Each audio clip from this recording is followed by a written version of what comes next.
recording. Oh, that's right. I should pull up my notes of names because if I don't, I will forget absolutely everybody's name. Look at this fucking loser with notes.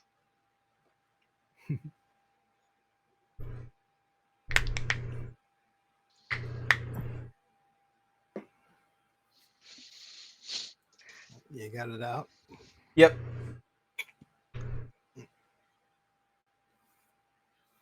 All right, then.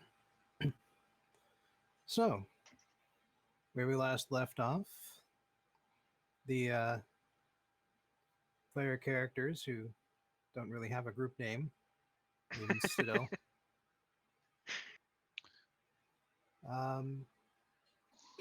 pulled off a heist in a car that managed to satisfy a large number of people down in the old city.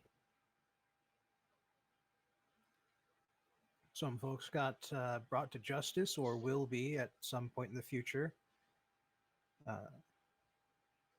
The druids got a better place to hang out. A certain gnome managed to get out from under the thumb of the local loan sharks. And a Kieran that was watching the whole thing go down was pleased with the results and decided to help the heroes.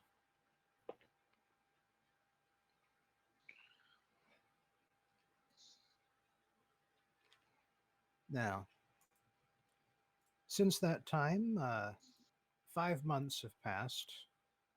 You've spent that time training, doing your own stuff, messing around, what have you. I've got your pogs up on the screen you should be able to see, so make sure that they are updated with your new total hit points and your new current hit points, because some of you still have damage from the heist. Mm-hmm.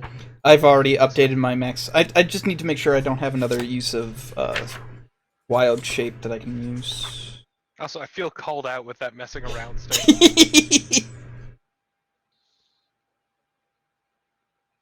Why? Have you been messing around? Don't worry about it.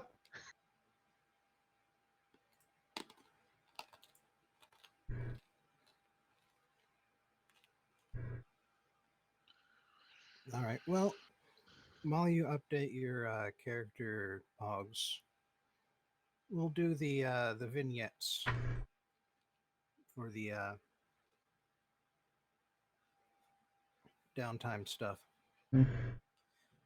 So, Grenache, your new spear temper almost feels like an extension of your arm, but you still need to spend time practicing your forms and adjusting to the strange materials and the weight balance of the weapon. Not to mention the warnings it gives you when it senses an enemy that's hiding or invisible nearby. You'll need to spar with someone who's at least on your level. So, which party member do you approach? I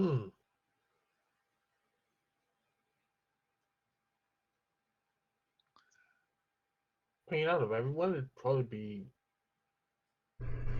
Lily. Oh, thank God you didn't say me.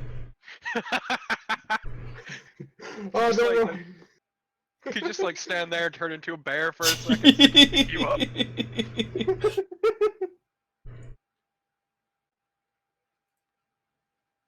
And yeah, I'm the only one on the regular who uses a melee weapon.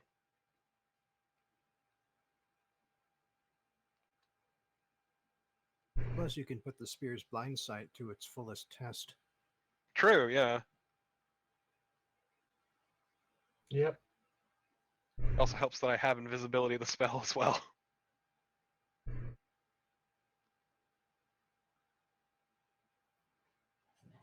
All right, and with that in mind, Grenache,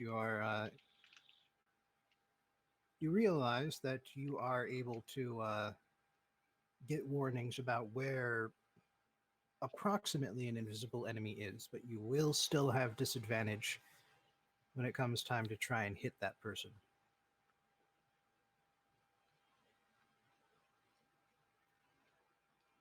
Would they still get advantage on me if that happened though? Yes. What the spear gives you is the ability to know exactly where they are without having to spend any time perceiving them. And I since would that's still need to react. yeah, but perception is normally an action, so that is a considerable benefit. Hmm.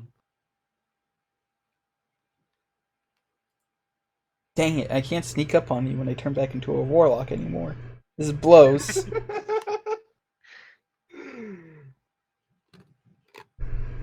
All right. Lily, you got a letter from your parents. They say they're doing fine. They hope you're staying safe. And they've been making enough money from selling the tchotchkes you send them that they've been keeping about half of them, holding on to them as mementos of your travels and adventures. The letter has you reminiscing about the old days, back before you found your calling.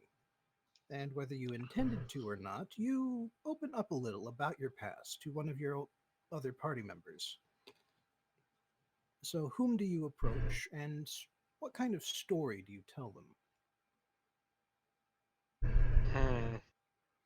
Who do I approach? Hmm.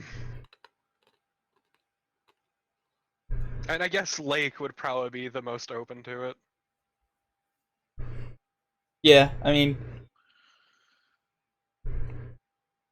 okay, what kind of story do you tell me? That's a good question. Fuck. I Look, childhoods are hard, alright? mean, yeah.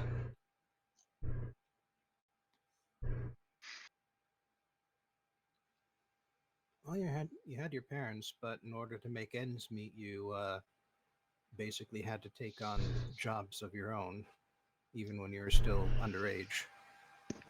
True.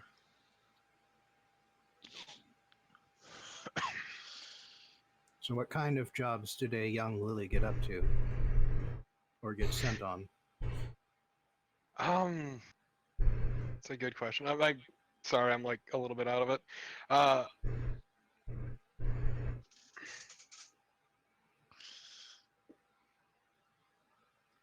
what kind of jobs would a young Lily do? It's a very good question. My brain is fucking frazzled. Um, um, Probably tiny little heist, I'd imagine. and look, she did learn her joy of stealing things at a young age, but as far as an actual job goes, that's the hard one. Well, were you like on single person duty running through crowds grabbing purses, or did you work with some of the other kids uh, where you divided up roles with distraction and nabbing? Working alongside other kids, just because they deserve some help too. Really, at the end of the day. So, which of the Lily would always jobs? be the one. Yeah, as I say, Lily would always be the one picking pockets, though. While she would always have other kids going. It's a distraction. On lookout as well. Oh yeah, I did a lot to, like, you know, steal food to live. Yeah, no, always stealing shit. Yeah. Always stealing shit. Look, it's not as fun if you're not the one stealing, really. I mean, you say that, but you also don't have a big glowing giveaway sign up over your head. True. Just saying, Lily always enjoyed taking things, and what better way to experience the thrill than as the one picking pockets directly?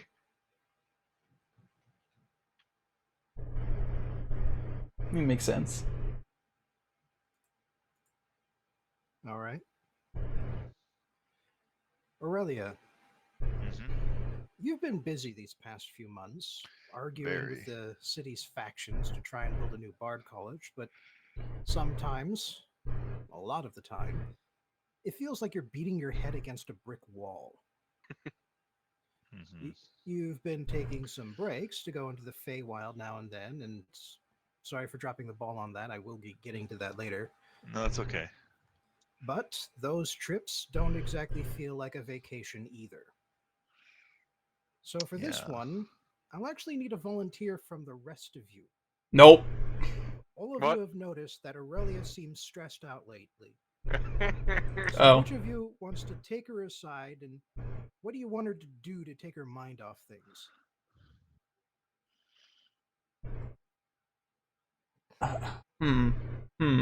I kind of Very want good Lake to. friends. Kind of want to take Lake to. Is there like a junkyard or some sort of thing like that nearby? Junkyard? No, hold on. You'll see what.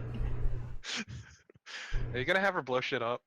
Yeah, Gosh, she blows shit up all the time. Yeah, That's but- not what- this is blowing shit up for fun. Like your life is not on the line for it. Really, his life is never on the line. You could just take her to go get trashed.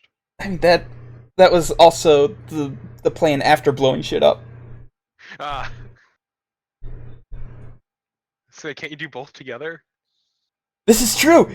Yeah, we could do both together.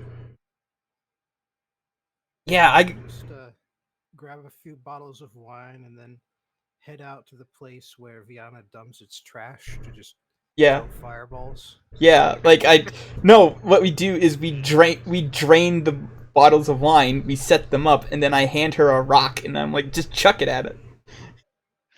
And then she looks at the rock, tosses the rock away, and tosses a fireball at the bottles.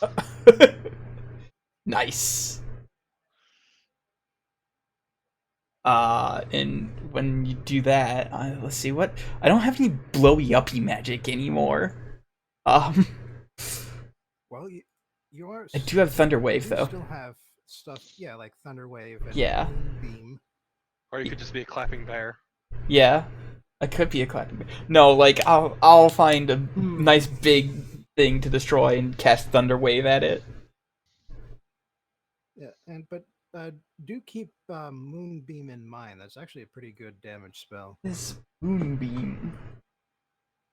I don't think that's in the core rules, so I don't. will- It is. Oh, it is. Okay, let me take a look at that. It's No, Player's Handbook, page 261. Page 260. Let's see. a few druids at the home game use it, and it's fairly devastating in the right circumstances. Takes 2d10 radiant on a failed save. That's actually not bad for a second level spell. And a range of 120 feet. Hell yeah.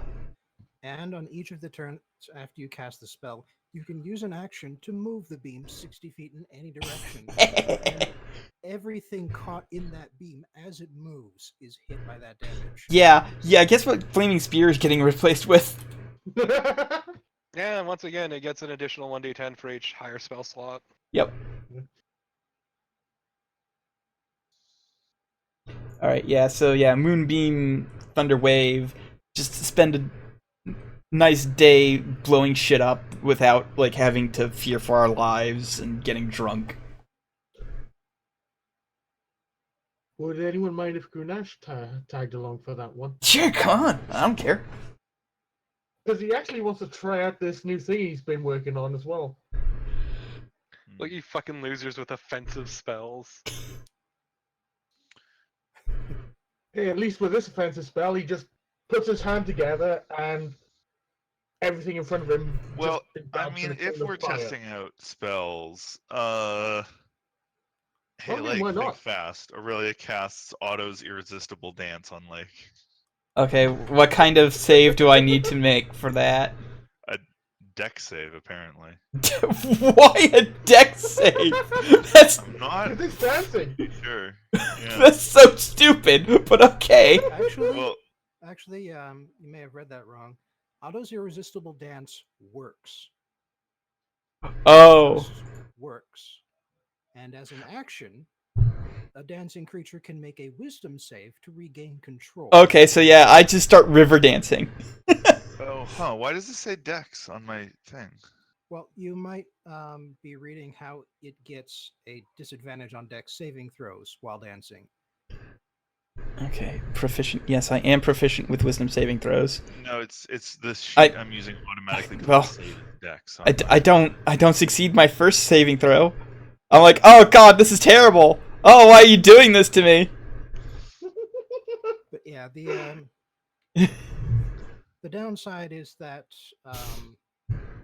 a dancing creature can actually use their action and bonus action normally if they choose. Yep. Okay. Yeah, but yeah, I guess I eventually stopped dancing, and I go, oh god, that is terrible. Just, oh no, they're styling on you now. Why would you cast that spell?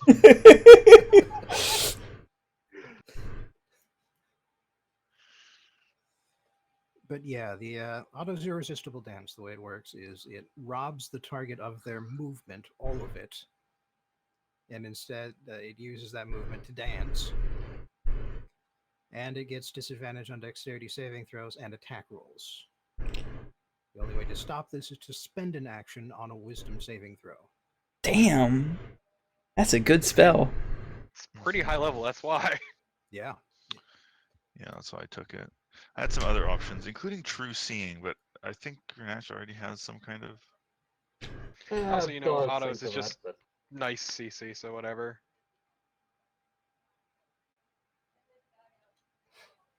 Okay. It just works. Yeah. Unless they're immune to charm.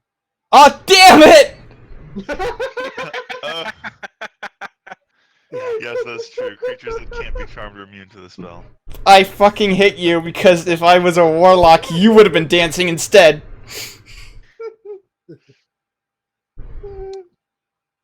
Bobbin, I hate you for doing this to me. You did this to yourself. I mean, Aurelia also has advantage on saves against being charmed. Yeah, but there are no saves against being charmed for this. Yeah. It just yeah. works. Just works. All right. So, last thing. Lake. Mm-hmm. For the past several nights now, you've experienced a recurring vision in which you are running down a long grayish-brown tunnel that narrows down the further that you go. This narrowing continues until you have to hunch, crouch, and then crawl along on your belly. On some nights, you reach the end of the tunnel, and you find yourself in a vast, dark chamber. You can feel, as well as see, the tail end of a vast snake flailing around, smashing into the floor, walls, and the far distant ceiling.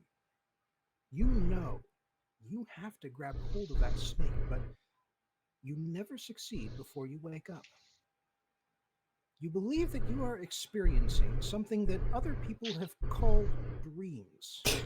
Holy shit! You personally have never experienced before. This is horrible! Which party member do you want to approach to discuss this experience? Lily, what the fuck is wrong with me? You're a fucking idiot. No, like when I go to sleep, like I don't wake up, but then I'm doing shit, and then there's a snake, and I have to grab the snake, but I can't grab the snake. What the fuck's wrong with me? Where am I going each night? I mean, what's wrong is you're not grabbing the snake. Snake Town. I mean, it sounds like a dream to me, but you know. Is that what a dream is? Weird bullshit. Dreams Yeah, are I mean, they're pretty alright. dreams are terrible. Why do you have them? I mean, I don't exactly have choice in that matter, but, you know. Oh, this is awful. Are they all? I Are mean, they? they're sometimes pretty alright. Are they always like that? Are they always involved with grabbing a snake? Okay, I feel like that's a euphemism at this point. No, it's not. Sure. It's not. I swear to God. But, not always. Sometimes they're about, you know, terrible things like falling. Or, you know, nice things like falling for someone and living your life out for years with them. And then waking up to a profound sense. Yeah, you know what? Dreams suck. Wait, sorry, what? It's a very specific kind of dream. It's like, that I have personally had fun with in the past. oh my God. Okay, well, this is awful. I miss just not sleeping. I miss just, like, not sleeping. I can't believe I ever say that, because I thought it was weird that I didn't have to sleep anymore. But now I miss it. It sucks. Nah, it's alright. It's great. They're pretty alright. No, they're not. You just gotta stop dreaming about the fucking snake that you gotta grab. I can't. Like, how do you have different ones? Very carefully. Oh God, this sucks. I didn't think I'd have to deal with this bullshit, but this sucks. It's not that bad. Give me Yeah, worse. if only it was Grenache you started talking to.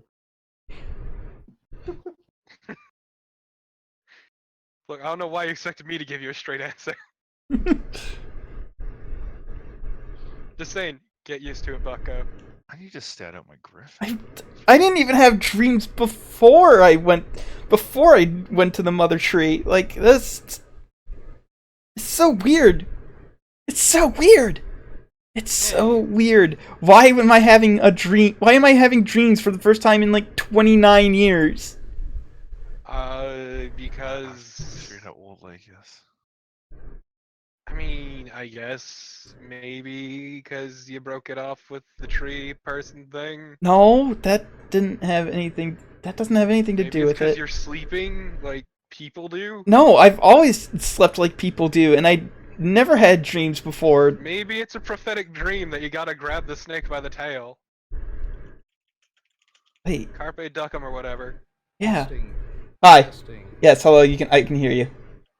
Okay, well, I was trying to interrupt you guys before, and you didn't seem to hear me, so hopefully that's fixed now. Yep. But I just wanted to remind Colin that Lake's previous experience with sleep. Look, I'm just saying, get used to it. Lake's previous experience with sleep was to, close their eyes and see their heavenly ancestor show up and berate them for a few hours at a time. Oh yeah. Yeah. Okay. So yeah, that was no. And then after making the pact with the Look, With the think mother of it this tree. way. after making the pact with the mother tree, You're right Lake's there. experience is mostly to just sleep without any dreams, except when the You tree okay, buddy? specifically sends a vision. Yeah. All right. Yep. Okay. That So was definitely going to be Grenache's angle. It's like, are you having your visions again? yeah. Okay. Visions. Right. Maybe this is a vision. Maybe I'm getting back on her good side. What the fuck does she mean by with a snake though? What's this? Maybe- Okay, so, like, I'm gonna let you in on a secret here. Dreams don't make any fucking sense. Clearly. They're dumb as hell. It may not be a vision. You may just be dreaming, which, whatever. Who knows? Sucks. Hey, I mean, at least you haven't died in the dream yet. That can happen. That's the thing that can happen in dreams. Well, nightmares, really, but... They have special dreams. They have a special name for dreams that you die in. Well, that just suck in general, yeah. Oh God. You don't necessarily need to die in the nightmare for it to blow, but I'm yeah. sorry. Are we supposed to believe that Lake has never heard the word nightmare before? Oh yeah, this is true. I would have known about nightmares, but still. Only Okay. really in an academic sense. Yeah. Also, do you see the You griffin know what? dog I added? You know what? If this dream keeps on keeping on, Yeah, it's a good maybe thought. talk to some magic asshole that isn't me. You should be able to control it. Yes. Okay. Beautiful. Are you gonna be able to give me a Wait, a dang it. a pog for my shield guardian? Oh, I just have one of those. Cool. Maybe just put that under my control. Hopefully, they won't give me control over every single solitary shield guardian we meet in the future. No, it's really a one-for-one. Ah, yes, deal. all of them. So many of them. As in one amulet, one guardian. Oh, fair enough. Yeah. No, I mean just like pogs. One animal, one amulet, one guardian, one vote.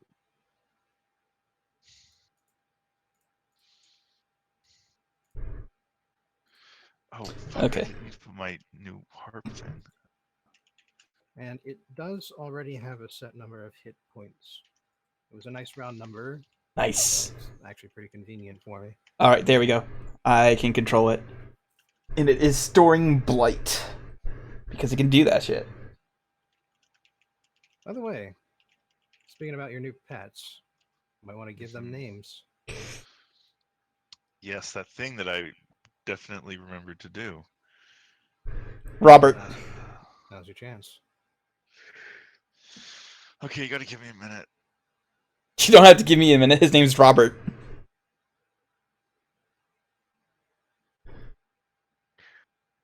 I mean, as long as it's not Peter again, I don't care. Yeah, it's not gonna be Peter. Fuck, fuck. that, Yeah, yeah. can I get back to you in a few minutes about that one? It's your magical mount. It is.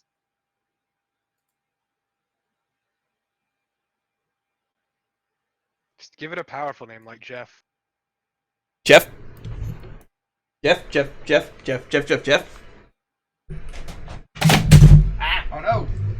So powerful, it knocked your microphone over.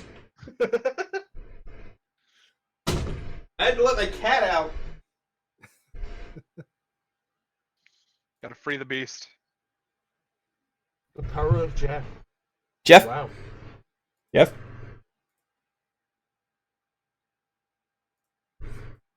Uh-oh. What? I think roll 20 just froze on me. Gonna have to reload. Okay. Yeah, it played up for me too for some reason. Yeah, I didn't realize that for a little while I couldn't hear Bobbin at all. Yeah, but, well, he was talking. Bobbin was talking about pogs, and I was like, "What pogs? I'm just seeing Okar. What the fuck?" I had to actually refresh roll 20 in order to see the pogs. So You shouldn't be seeing Okar. yeah, that's what I You mean. should be It's like, seeing wait, what? Viana. Yeah, that's what I mean. Oh, okay. I couldn't see Viana or the pogs. I was seeing Okar. Oh, interesting. Spooky. Yeah. So yeah, that was weird. I think roll 20 is just having a frick state. It's been kind of screwy. So your Griffin's hit points are 7d10 plus 21. Go ahead and make that roll. Oh, I can't just take the average. Well, you can, but you can also roll. Roll them bones, motherfucker.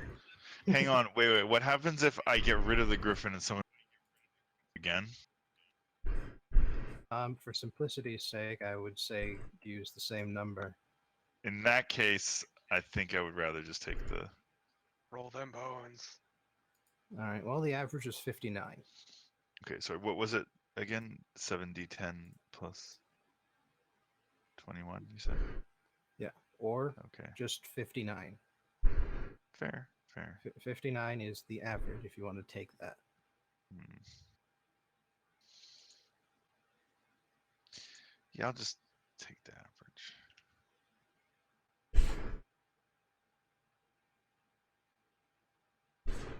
I'm curious now.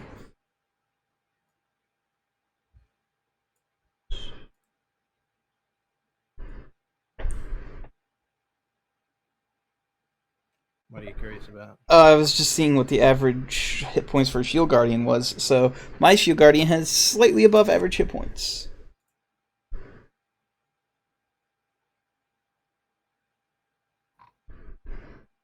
All right. Have you given the Griffin hit point count?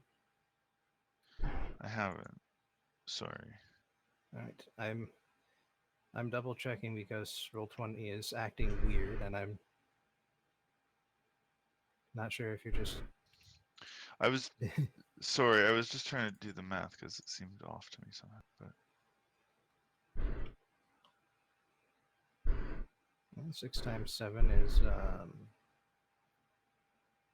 Well, that's why I was clarifying. It's 6 times 7 plus what? Like 7d10 plus what? It's 42 plus 21. So it should be 63 then, not 59. Well, if every number was slightly above average. Isn't that what you do when you take the average though? Isn't Yeah, it based it's on That's getting a what- 6 on a d10? That's what players do. Oh, I was assuming I could just do the same thing for. Okay. Well, you know what? Let's just Wow. live dangerously. Monsters get 3.5, or on a d6. Rip. rip and piss. Well, on the bright side, 55 is easier to remember. That's true. It's not really that big a difference anyway. Yeah, it really doesn't matter because I just get him back if he dies. So. Yeah, Magic Mount.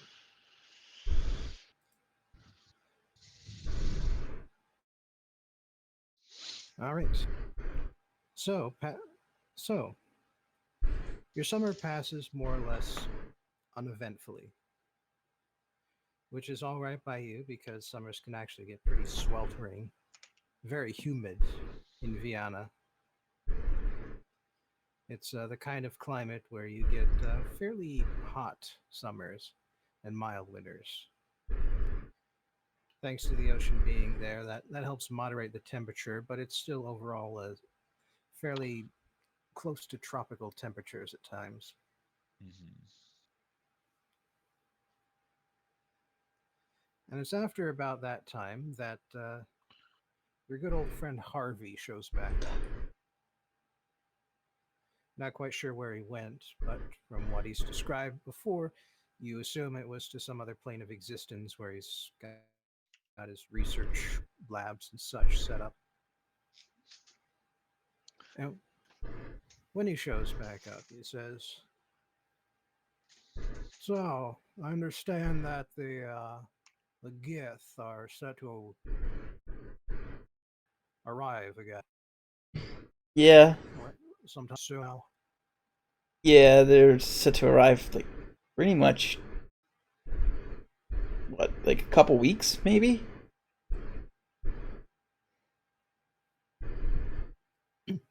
Yeah. Apparently, the folks that were on this plane at the time were keeping track of you, and they heard about the year-long deadline they gave you. By the way, you guys should feel thankful. You guys got the nice gift. Oh yeah, didn't they tell us about the assholes? Mm. Didn't they tell us about the Yankee? Yeah. The Yankees, the Yankees who burned down Githyanki. Yeah.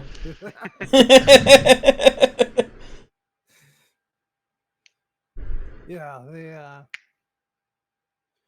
well, back when the Gith race decided to overthrow the illithid empire, after that happened, their leaders got into a bit of a fight. Some of them thought, good enough, let's just go fuck off and do whatever we want now. And then the other guys said, the illithids empire, that was pretty all right. The only problem was that we weren't the ones in charge. So they decided to go about fixing that. And the ones who are warlock are what we call the githyanki. The ones who weren't warlock are the ones called the githzerai. Now, I don't suppose you would know this, but both of them actually spend most of their time on the outer planes. The githzerai live on a plane called Limbo, where the elemental chaos of all things originates. There they use their mental powers to shape chaos into whatever they like. And usually they like living in cities, so they make the cities. And the Githyanki, on the other hand, they live in the astral plane.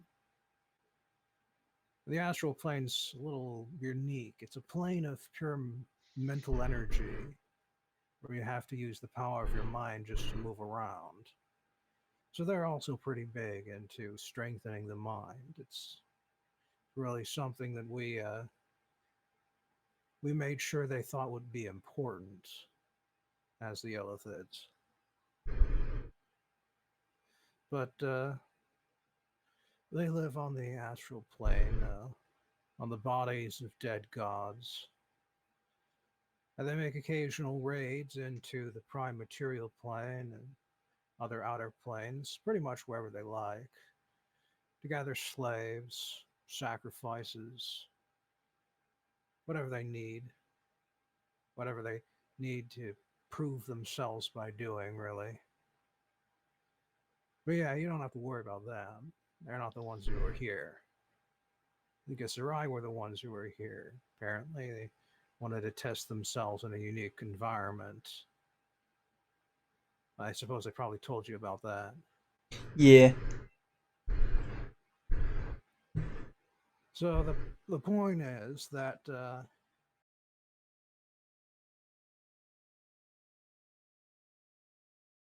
Uh-oh. Uh-oh. The point is that Bobbin's dead. Oh no! Bobbin! Rest in peace, Bobbin.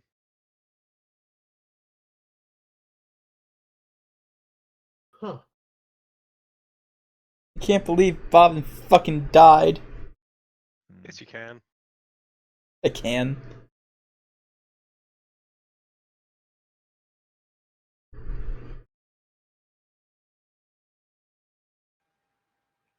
I hear the fan! oh good. There we I are. don't. How about the rest of you? Yeah, I can hear you. Yep. I can't. Then refresh the page. Yeah, it doesn't matter because it takes fucking forever to connect to it anyway. Oh. The rest of you? I can hear you fine. I'm good, I can yeah. at least hear you on Discord, even if it's a bit more choppy. So weird. Oh, there it is. So weird. Okie doke. Okay, so what was I saying when I cut out? The point is...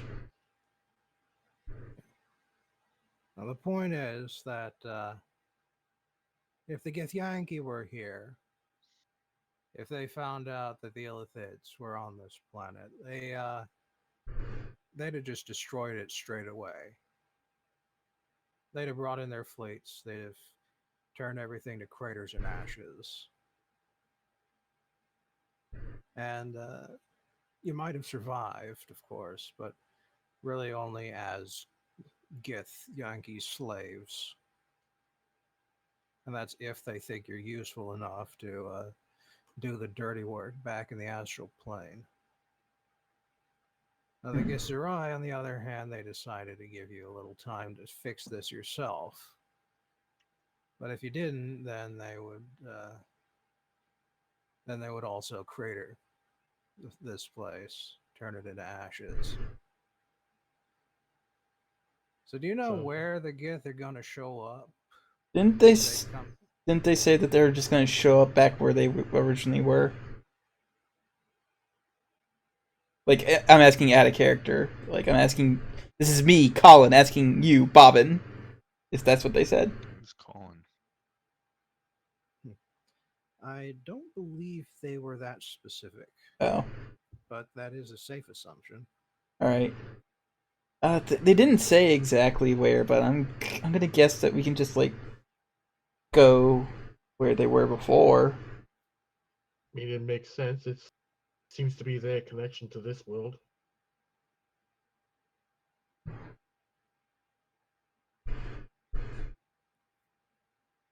All right. How are you going to get there? That's actually a good question. Shit. That's right, we should have.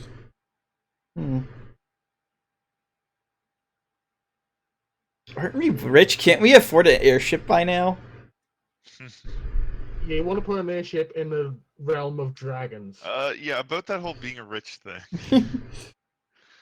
Really has been spending a lot of money on the. Oh whole god card damn it, you. I mean, she's still rich, but she's not rich in the throw money at problems way right now. She's more rich in the, it's all tied up in assets way. And again, like I said, dragons. We and can stuff, fly and over. giants. We can fly over the not dragon land. It's fine. I suppose that would be an option. You Although we guys don't know might- the route from there. Perhaps you guys are forgetting that you had someone with you Oh casting teleportation. yeah, Do him. we have to? Yes, we do, because I like him. I think I'm the only person. I think I'm the only person in this group who does. I said, I guess somebody has to. He tried to murder my mom, so I'm not a fan.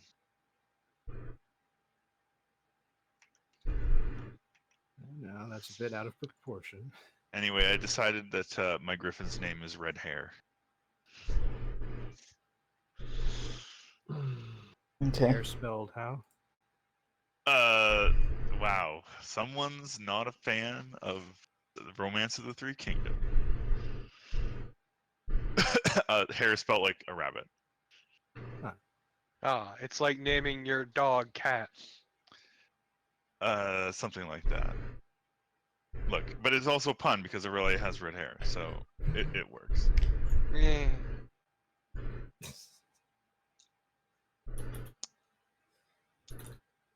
But yeah. Right. All right. Well, if you've got a way of getting over there, then you should go ahead and do that. Make sure you bring those illithid heads with you. Be a shame if you went all that way and you didn't have the evidence you needed. As for me, I'm just going to fuck right off until all this blows over.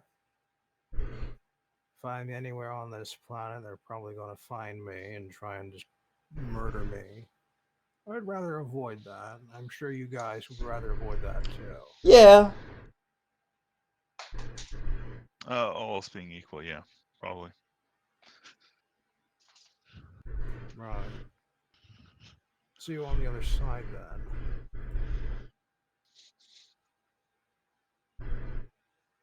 And so, so ends his appearance for today, presumably for the next several weeks until the deadline comes due. Just going off to fuck around and enjoy his individuality.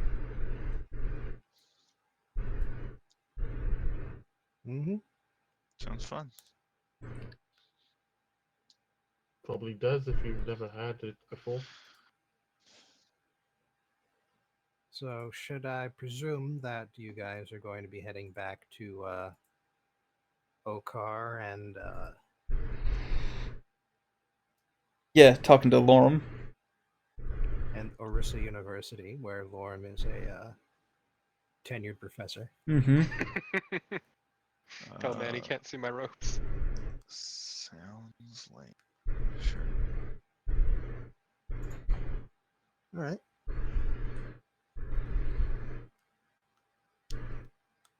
Well, just to speed up through this particular phase of the adventure, you find Lorem easily enough, especially since Aurelia has been spending some time going back and forth to Orissa, and so she's become somewhat familiar with the staff. And he is certainly willing to take you back to the monastery.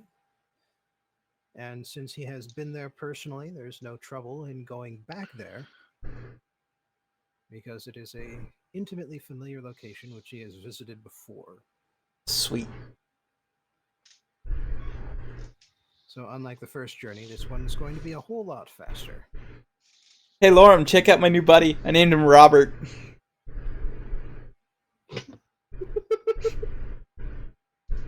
Actually, you probably shouldn't take the Shield Guardian down with you on this one. Aw, dang. definitely they've- taken red hair though. Yeah, they may have given the thing the Wizard Wellington might have given it a new paint job, but it's still fairly. There are only so many shield guardians Fair. in a city like Okar. Fair. I guess. It's like coming down in a Rolls Royce the day after one of the 5 Rolls Royces in town got stolen.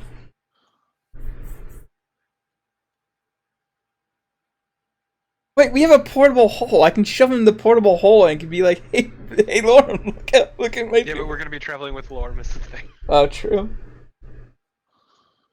He wouldn't snitch. And if he does, he's a fucking dead man. Yeah, I don't know if I would trust Lorm not to snitch. So. Yeah, he's a wizard. Mhm.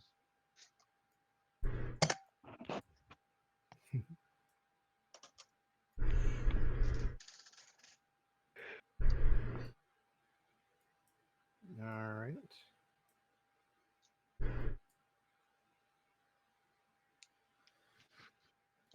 Just a sec here.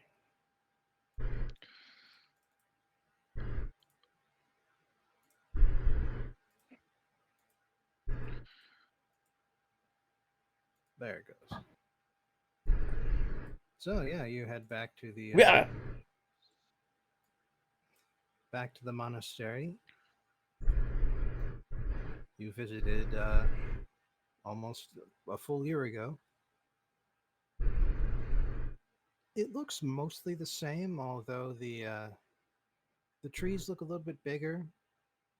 The plant life looks like it's grown a little bit closer to the walls. And there are a few saplings and overgrown grasses growing in the middle of the field that was once kept barren and flat. Hmm. It's clear enough that no one has been here between now and a year ago. And you arrived a couple of days ahead of schedule just to be safe. You're not quite sure how punctual the githzerai would be. But after a few days, you eventually see something that you've never seen before.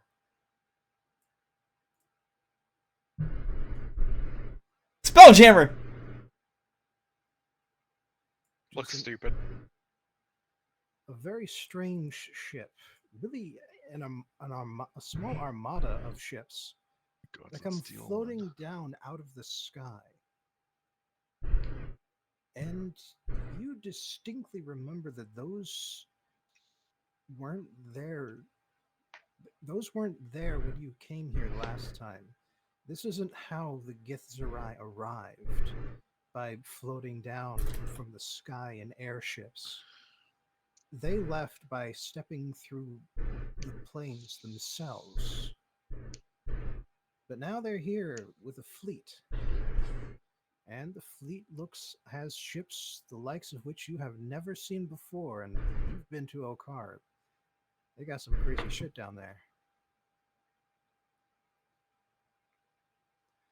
Some of these ships look pretty much like what we've got on the screen right now.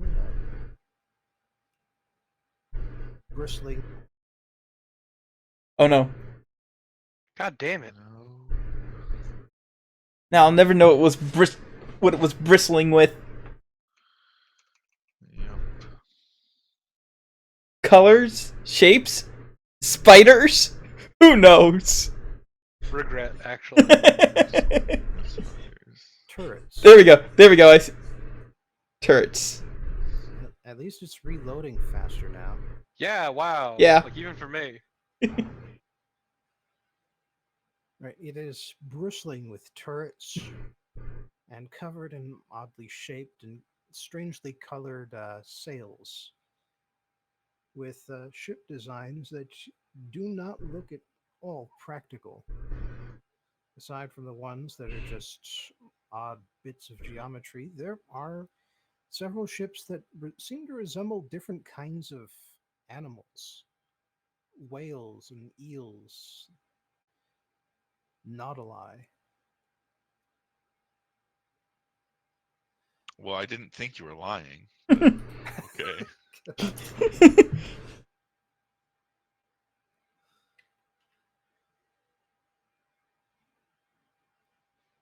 Hmm. And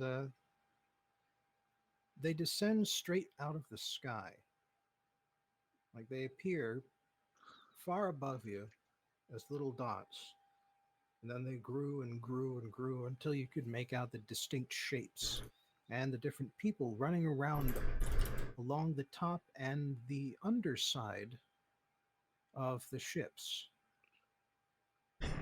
Yes, it's quite unique to look up and see people running around with their heads down, apparently perfectly fine with standing on the underside of their ship without falling off into the void of air beneath them. But it's thanks to a couple of those crewmen on the underside of the ships that they spot you, and they sail their vessels down, and those that are on the underside of the ships do scamper onto the tops of their vessels before they land on the ground. One of them in particular has landed in the courtyard of the monastery.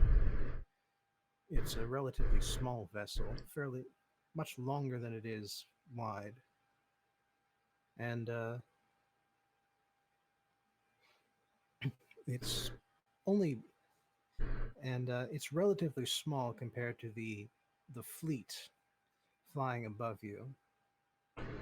But even so, it just about fills up the entire courtyard.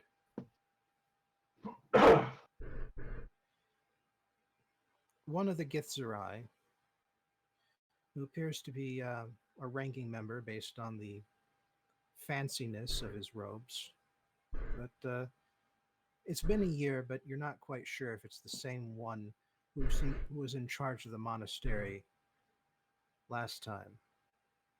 But it's definitely someone of about the same rank, based on the kind of outfit he's wearing. And he hops off the side of the vessel. He comes up to you guys. So, how are you standing, and what have you done with the heads? Obviously, we've probably preserved them enough to keep them from rotting over the last year. I'm gonna be holding at least one by the tentacles and just holding it up as he walks up to us. We did it. Yeah, I'd have another at my side. Aurelia will not be touching any of the fucking gross tentacle heads. Oh, they're barely even. But she will be standing at the front so that she can be the one who lies and shit, because I'm pretty sure she's the best at talking. Yeah. Even when I was proficient in it, you were clearly the best one.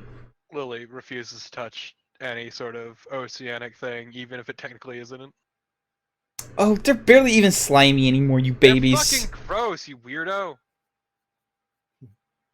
And just for reference, you probably had your court wizard casting the spell Gentle Repose, which is a second level necromancy spell, in order to preserve the heads. I have a court wizard. I could do that. Who do you think has been casting teleportation circle this whole time? Right. Cool. What's his name? Or her name? It's your court wizard. That's Bobbin's. To make up an extra character, what level wizard are they? Not much higher than it takes to be able to cast teleportation circle. So like level 9, you've actually just recently passed their level. Cool. Okay. I mean, if it's Gentle Repose, I could do that as well, so... Yeah. Why would you? Well, it's a ritual spell, so actually you don't need to memorize it or use a spell slot if you have 10 minutes to spare. Oh, wait, shit. Okay, cool. It means I don't need to prepare speak with animals ever. That's a ritual spell. I just need to do that once a week, that's all. that also depends. Not every spellcaster is a ritual spellcaster. Oh yeah. Like, wizards definitely are. Sorcerers definitely aren't. Bards aren't. Rip. Rip in piss. Clerics are. Yep. And druids. Oh, they are. Ah, cool. So I don't need to prepare speak with animals. So, welcome. What is this preparing you speak of? I mean, I didn't used to do that either, but Needs must.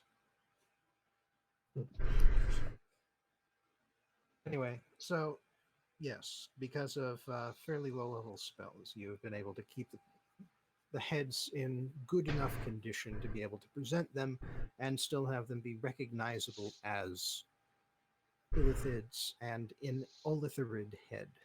I'm holding the illithirid head up. Just FYI. Power move.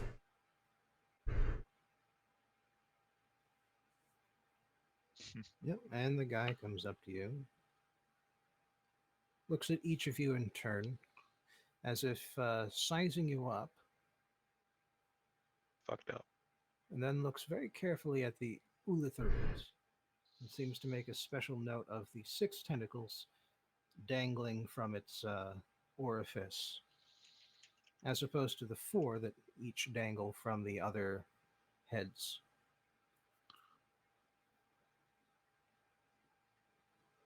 So it's dead. I mean, it's not getting much more alive. You Yes. never know with these things. Oh no. With these things, it's fairly certain. It's dead. If it wasn't dead, it would be goo. That's what happens to them when they get what they want, that is. Hmm. So, So these ones didn't get what they want. Good. I hope you won't mind my asking, but where did you get this? Well, we detached it from the rest of his body. We didn't keep the bodies, but Fascinating. I would like There- the whole story if you wouldn't mind. all right. So presumably we would have talked this over at least a little bit. I'm assuming the story is basically similar to what actually happened, but without the bit where they let us kill them. So we just tracked them down and found them and fought them. Yeah. How much do you And- want to tell them about the worm that walks? Ooh. I think it'd be safe to leave them out of it. Well, okay, hold on. Hear me out here. I feel like it might make our story more plausible if we say that the illithids, tried to convince us that they weren't evil or whatever, and that they were actually trying to fight some worm that walks, or And But, we didn't believe them, so we gutted them. Yeah. Now, I mean, there is the risk that could make do we think these guys are? We don't think these guys are in league with the worm that walks, I mean, right? We haven't the had whole any- point of the worm that walks is that we don't know anybody who rolls with the worm that walks, if they do or not. But I mean, Right, but the illithids certainly didn't tell us that these guys as a race are aligned with them. right. Illithids. And I would think From the story that they told you, the Gith just happened to be the downfall of the illithid race on a completely unrelated bit of hubris. Right. Yeah. Okay, I yeah. was pretty sure that was the case, but yeah, let's. so I feel like it could bolster our case if we say oh yeah, the illithids, they tried to convince us about some other threat, but it was whether or not what they were talking about is real, it was clearly They're some kind of manipulators. Why would we play ever trust them? manipulated us into turning against you. So Aurelia will say something to that effect, which is pretty close to true. All right. So, first to tell the story, roll performance. Then, to lie about the ending, roll deception. Okay, that's actually not the best roll. Yeah, you rolled a 3. At least it was just a performance. Okay, well, I think that was the more critical roll there. Yeah. Yeah. All right, then just to check, roll a d20 to myself. Watch him fucking crit. Natural 20, huh? Look at that. All right. Well, the githzerai doesn't really interrupt you during your story. And when you get to the end, he's starts nodding along.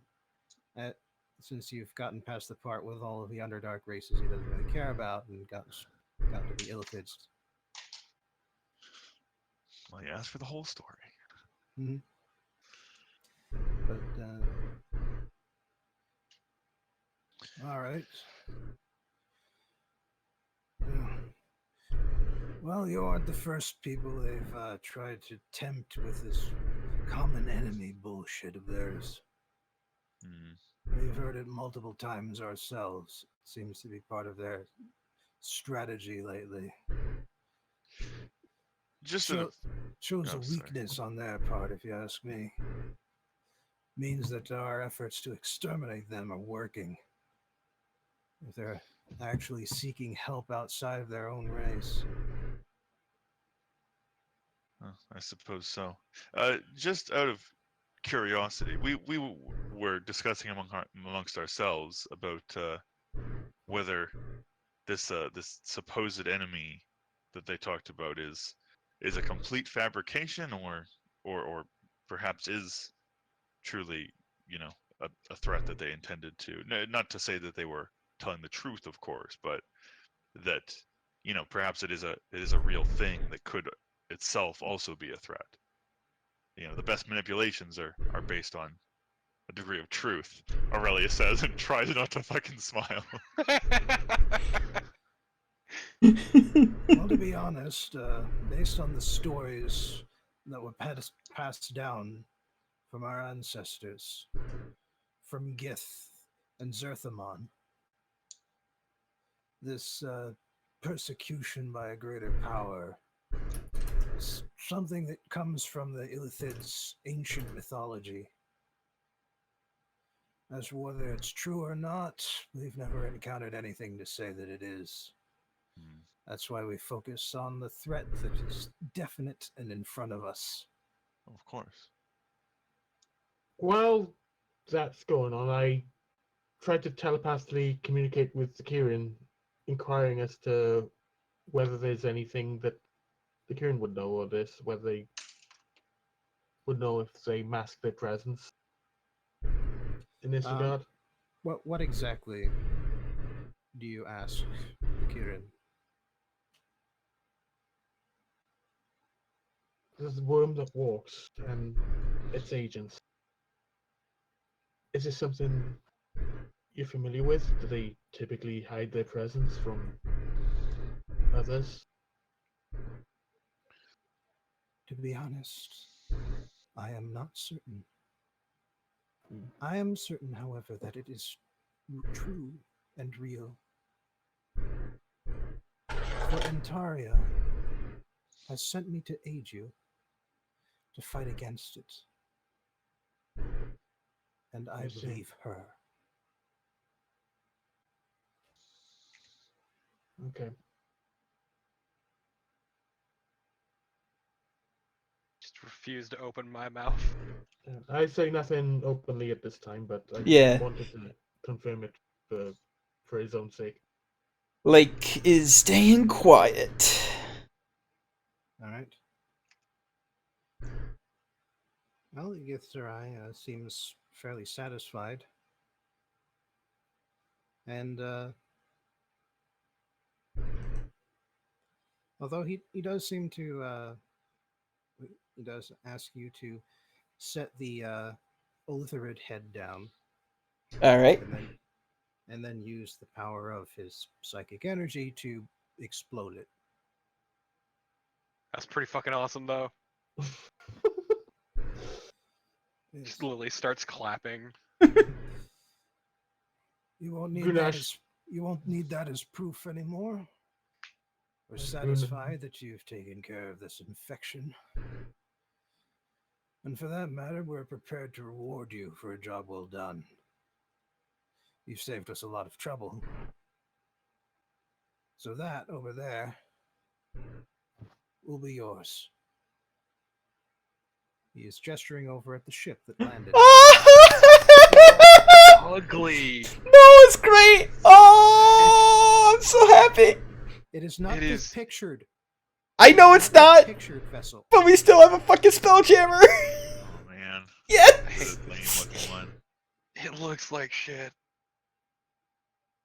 Yeah, the Like, spelljammer. why is your taste always the worst? No, have you seen these things? That like they came from above the sky. I didn't know there was anything above the sky. But are you? And Oh man, some did you people forget that time not we were in the educated. clouds? Yeah, but there is still shit above that, and it's like those things seem to come from above that. Oh, it's so cool. Eh. Still say it looks lame. I mean, it doesn't really matter how it. Well, okay, it matters a little how it looks. Yeah, you of all people cannot be talking about that. But right, because I look amazing all the time. That's true. Exactly. But also, to be fair, it is a very cool thing to have, and we can always redecorate it. Yeah.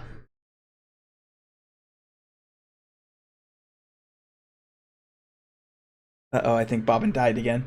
Fuck heights. Bobbin. Oh no. Where are you when Bobbin fucking died? Right here. Fucked up. I'm basically like I am excited over as shit of us having a spelljammer. But also I don't like Spelljammers, so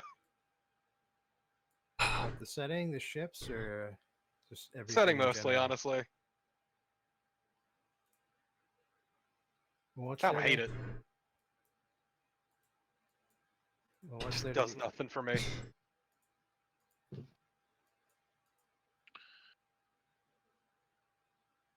All right. Well, in any event, let me just shift you over here. Oh boy.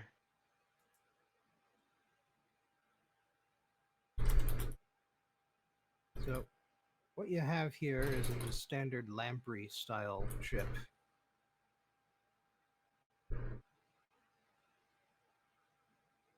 So, top deck on the right, bottom deck on the left. Okay, I'm gonna appoint myself captain. So I mean really, it's another boat and I hate boats. This is the worst. It's a sky At least boat. it's not in the water. It's a sky boat, but it's still a boat. It's a sea of stars. I hate it. Yes, and I'm This- just saying it could be worse. Fucking rules. Ah, this one's my room. Yes. So, what you find on deck are two small ballistas and two large ballistas on turret mounts. Below decks, there is a small cargo hold in the back. Two rooms for crew that just pack them in like sardines. Several several other rooms with one bed each for ranking officers. And then in the front is, of course, the helm. And the githzerai are kind enough to explain that if you sit down in the helm and if you spend your magic slots, you'll be able to power the vessel and steer it while sitting in the helm. And you notice that there are a couple of bulbous portholes on either side. But as soon as you sit down in the helm and start channeling your magic into it, you realize that those are just there for show. Once you've once you've engaged with the ship by powering the helm, you are able to see out of it as if you are every part of the ship at once. Cool. Oh, this fucking rules. The connection isn't completely perfect. It's still difficult to move the mass of a ship, even with the power of your mind. But with a small ship like this, it's not too difficult to pick up. You also know that you have a very odd ram at the head of the vessel. See, thanks to the lamprey mandibles at the front, you have the ability to both ram a vessel or flying creature and then immediately grapple it, but only if you have 2 crewmen standing by to use the winches to clamp the claw shut. We need to hire a crew, like, immediately. Yeah, as it is, both the small and large ballistas will also require a crew in order if you want to keep firing them rapidly. Listen, we already have one very good boy. His name is Robert. He can man 1 ballista.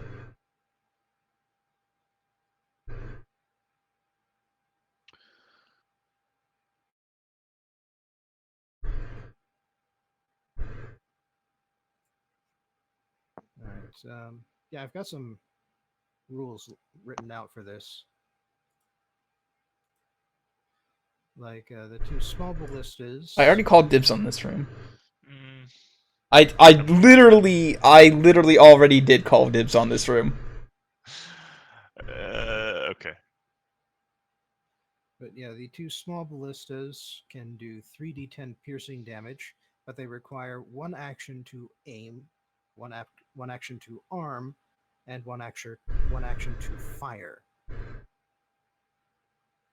So they require a 3-man crew if you want to fire them all in 1 round. The large ballistas require 2 actions to arm, 1 to aim and 1 to fire. Although I will say that the Shield Guardian is powerful enough that it can use its action to arm the ballista single-handedly with 1 action.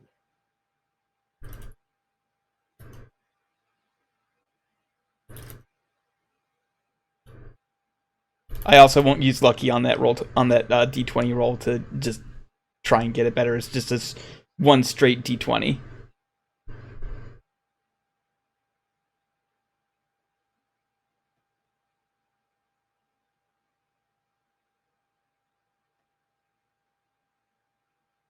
Fisk? Sorry. I'm proposing that we just roll a. Dude, it's not gonna matter who actually has the. I don't really care.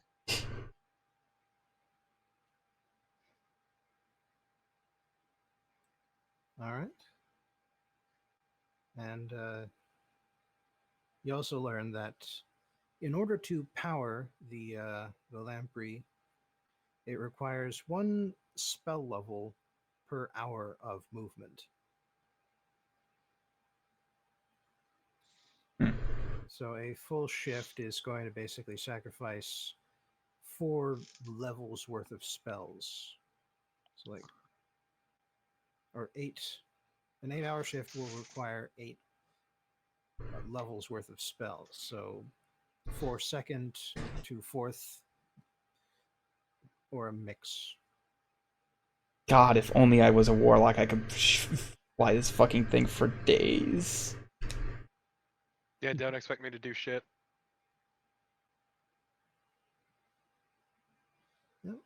Well, you've got Lorem with you right now, and he is all too eager to volunteer to sit in the pilot's seat for this. Fuck off, it's mine.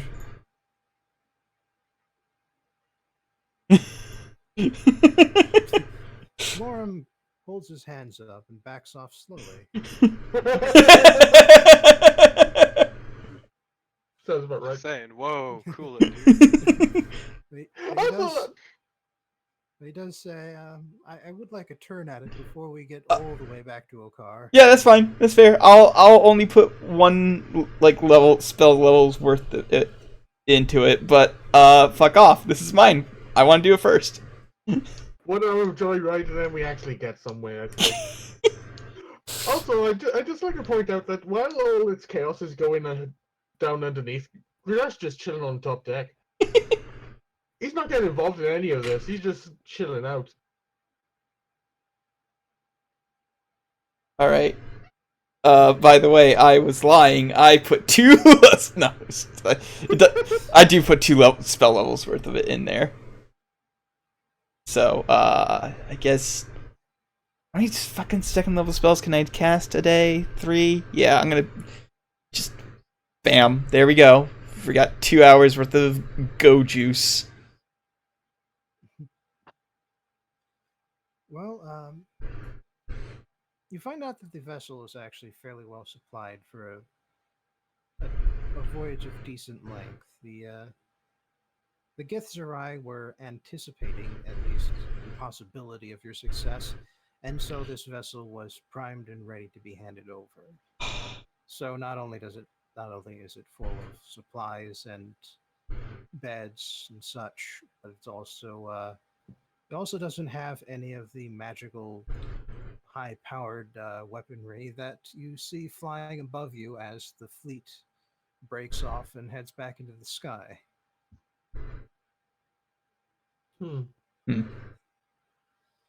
Instead, all it's got are the fairly standard ballistae that you've all at least seen before, and is actually relatively primitive even by your standards.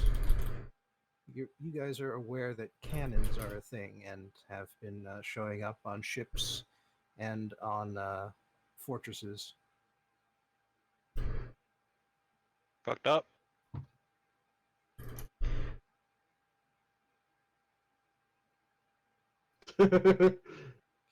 Yes, but you can start investing. Yes, we can, and that's what's amazing. Anyway, bam, 2 hours of go juice. That's what I'm gonna call it from now on. Just remember that if you say that around Lily, she will punch you in the gut. I mean, Then it becomes gut juice. I'm so glad that you cut out for me because I cannot hear you in roll 20.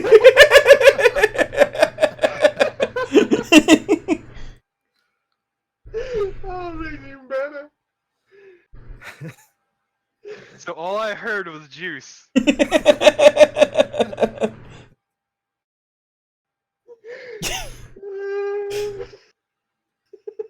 Okay.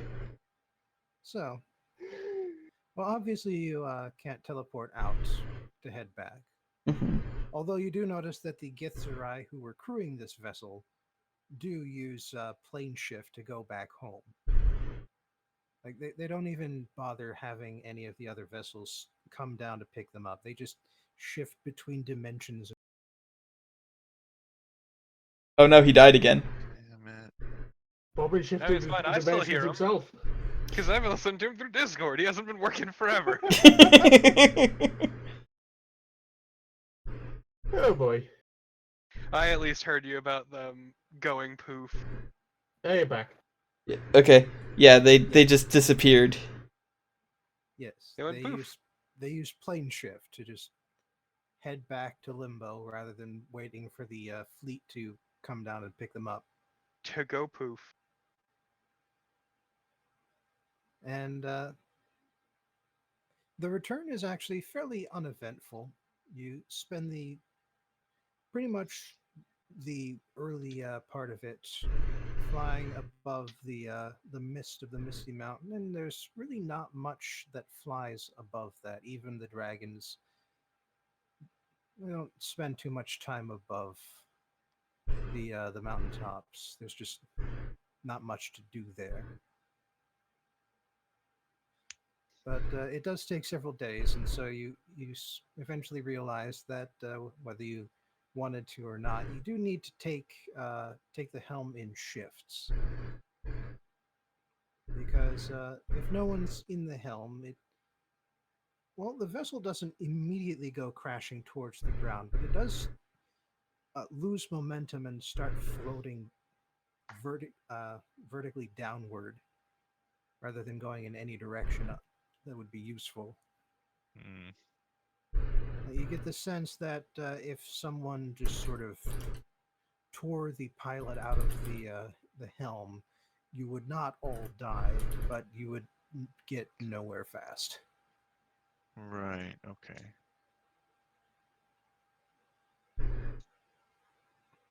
I refuse to help because I suck at magic. Well, Well, if Lorum isn't going next, yeah. I mean, it's fine. We can just rotate. Yes. certainly. It's only a couple of spell slots or whatever. Well, how many was it again?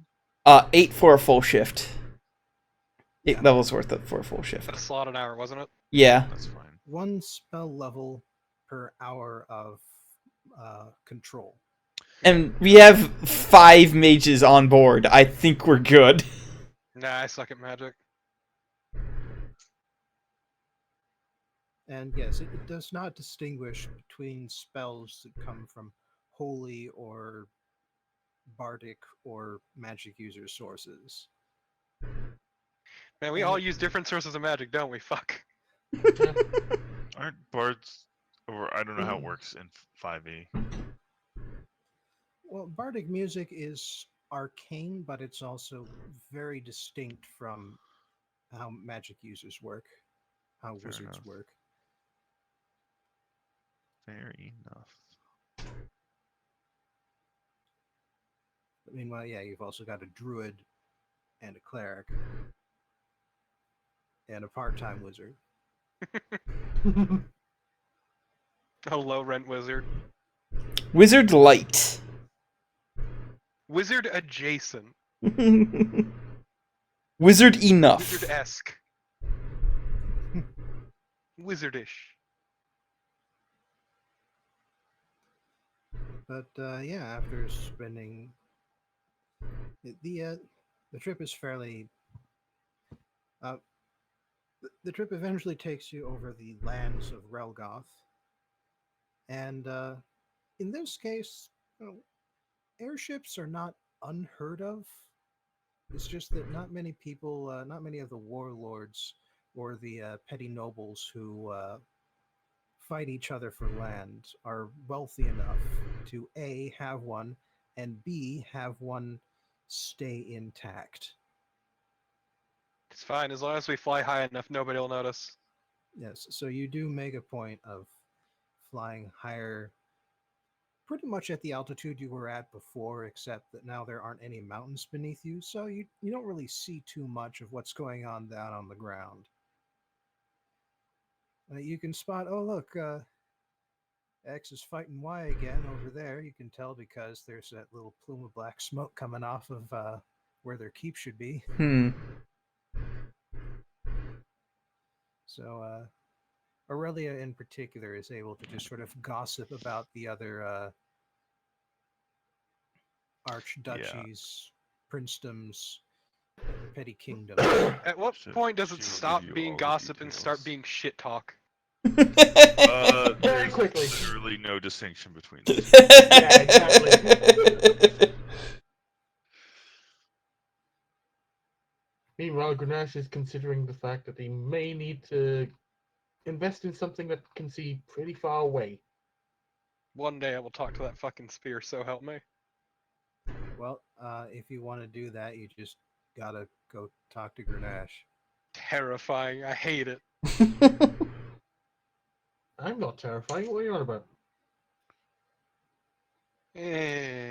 Subjective. Look, I suppose. Hmm? I suppose. Anyway, what's up? just meet me in the crew quarters. I don't want to be up top.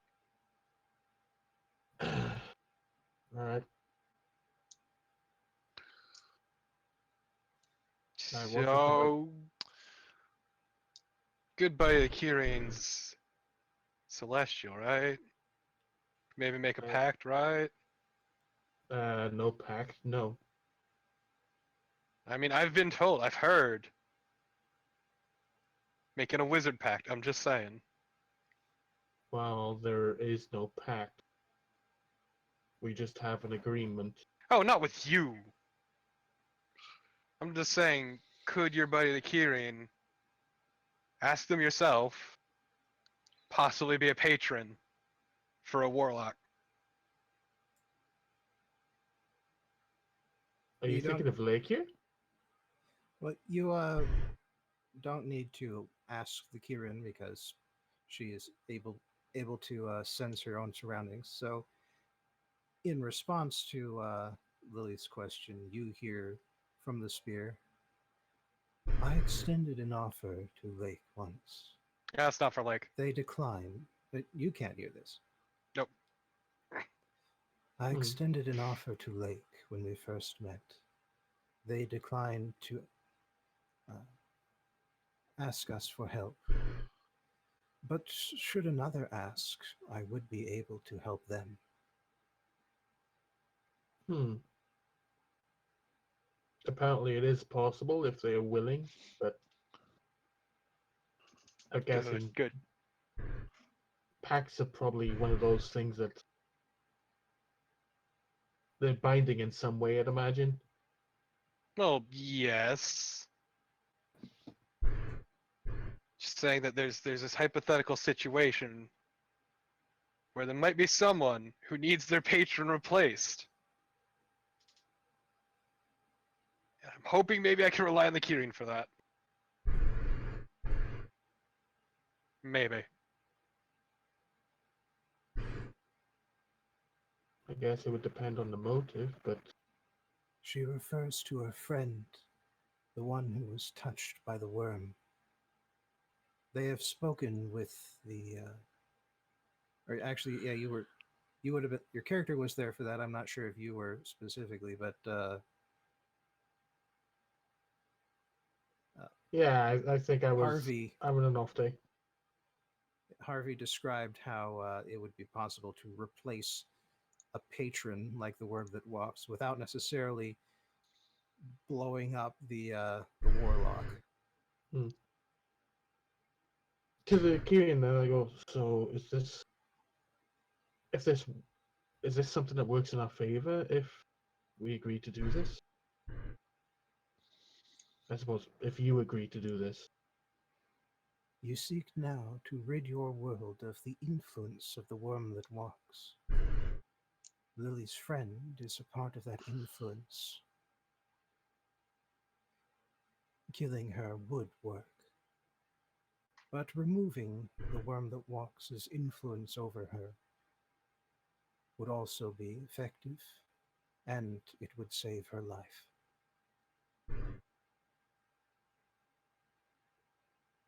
So we are in agreement then. I would be willing, if Lily's friend is willing, to replace her patron. I nod and look to Lily and go, well, if your friend is willing, then we have a plan.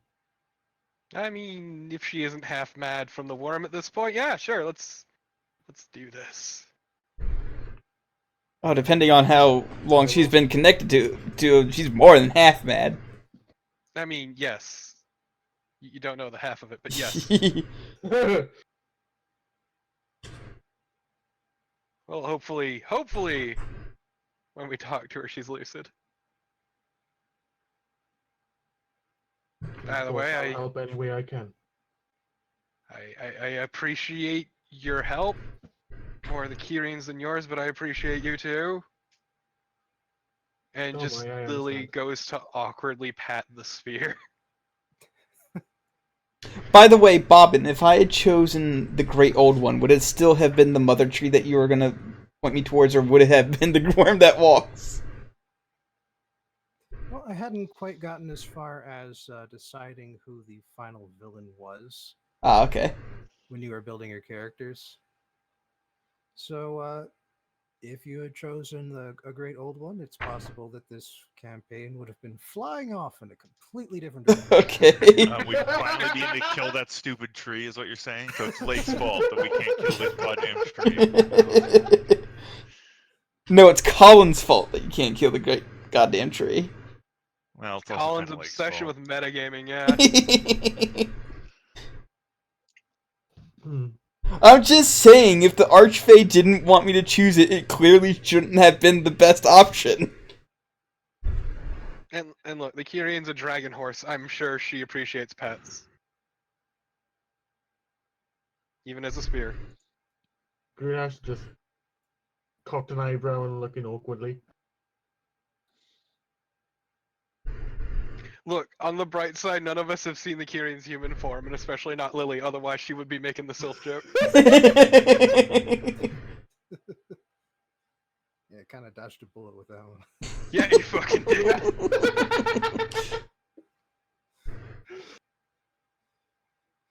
Unfortunately, Grenache has, and this is awkward. Look, I just know about the dragon horse and the spear, alright? As it is, you don't really sense any particular emotions coming off the spear as Lily just sort of pats the horn part of it. So whether it enjoys that or not seems unclear. I don't think it would let anyone know about that, actually. Well, anyway, y'all get back. And you make quite the entrance as you fly in on your spell jamming vessel and come down over the city of Vienna. Is there anything special that you wanted to do, Aurelia, to make your entrance complete? Well, she's probably gonna fly down on red hair. You know. But I don't know, other than that, I mean, I didn't have anything in mind. Well, just any of the factions you just sort of wanted to buzz with the vessel as you before landing in the garden. No, not particularly.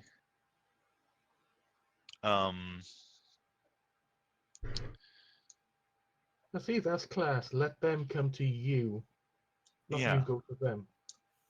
Yeah, no, not gonna buzz anyone. All right.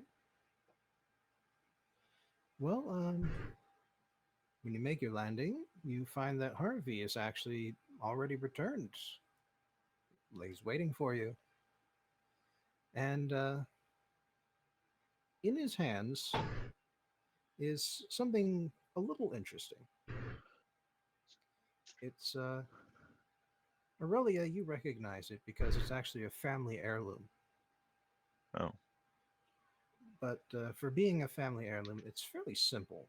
It's just a fairly short iron rod with just sort of this a handle at one end and just this sort of fat little nub on the other end. Okay. It's longer and thinner than you're probably thinking. Those of you who are snickering. No, I'm stickering. I was stickering at the thing that Torpo linked. Yeah.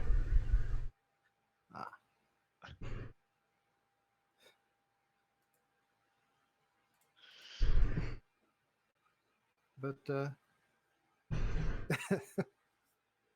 okay.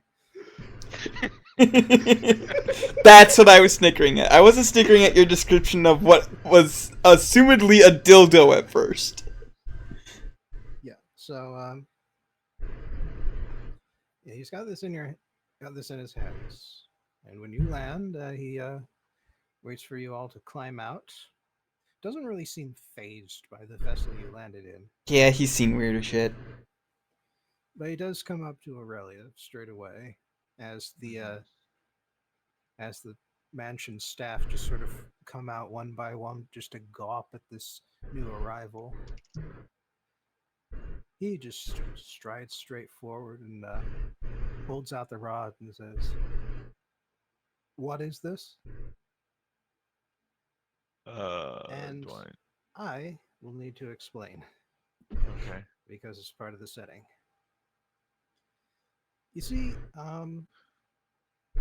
every once in a while, every few years or so, there's this strange dark vessel that likes to come to port and trade exotic items from across the seas. It's a very unusual vessel with a very unusual crew. They appear to be humans, but their skin is utterly dark.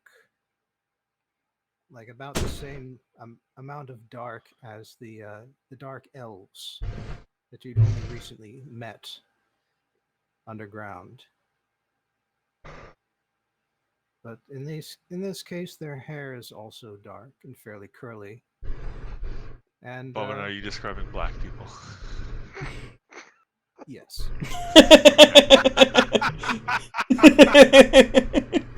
Oh But- Jesus! but their appearance is not the only thing that's unique. It's also their ship, because it has no sails. Instead, it has large chimneys that belch out smoke, and wheels that push the water behind it. Oh fuck! First it was Spelljammer. Now you're introducing Diesel Punk. Are we gonna get colonized? It's not diesel punk, it's still just steampunk. Yeah, it's steam. Diesel's entirely different. This is a steam ship, you jackass. Listen, the way he was describing the smoke, I was thinking more diesel than steam. Steam Burning coal ships. Burning Yeah. coal also creates a lot of smoke. Yeah. But the point is that the vessel is mysterious. Number one, Oh. because the traders never allow anyone on board, and are very willing to kill anyone who attempts to do so. And the way they do so is by firing miniature cannons. God damn it! They have guns and gunpowder shit. Oh no! We are really getting colonized. I think. No, we have gunpowder yet for cannons, but Yeah, you they got guns. They got mini cannons.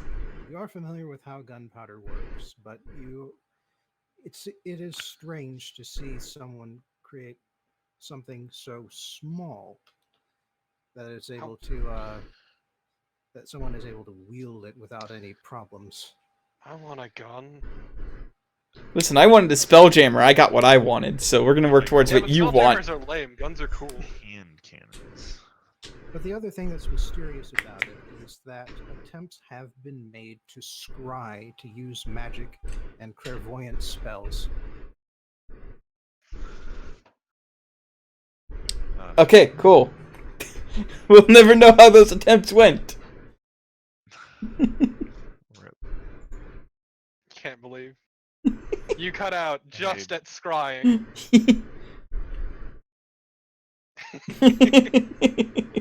Yeah, I don't know what's up with Roll20 tonight. I don't know either. It's there we are. I hear the fan.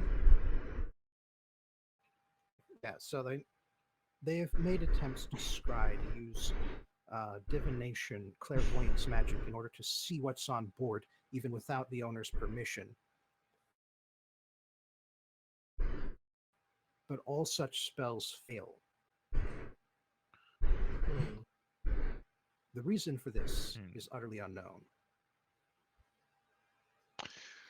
I mean, I could theorize non-detection. It's but magic. don't go They probably make their ships out of lead, is what I'm thinking. Would The that float on family water, though? heirloom. Mhm. The family heirloom that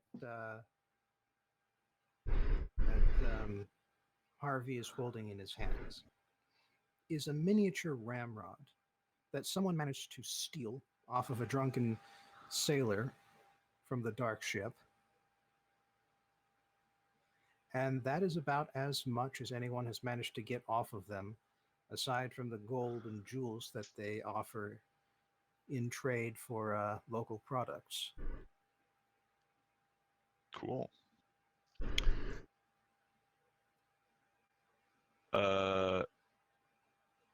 So I tell him that, I guess.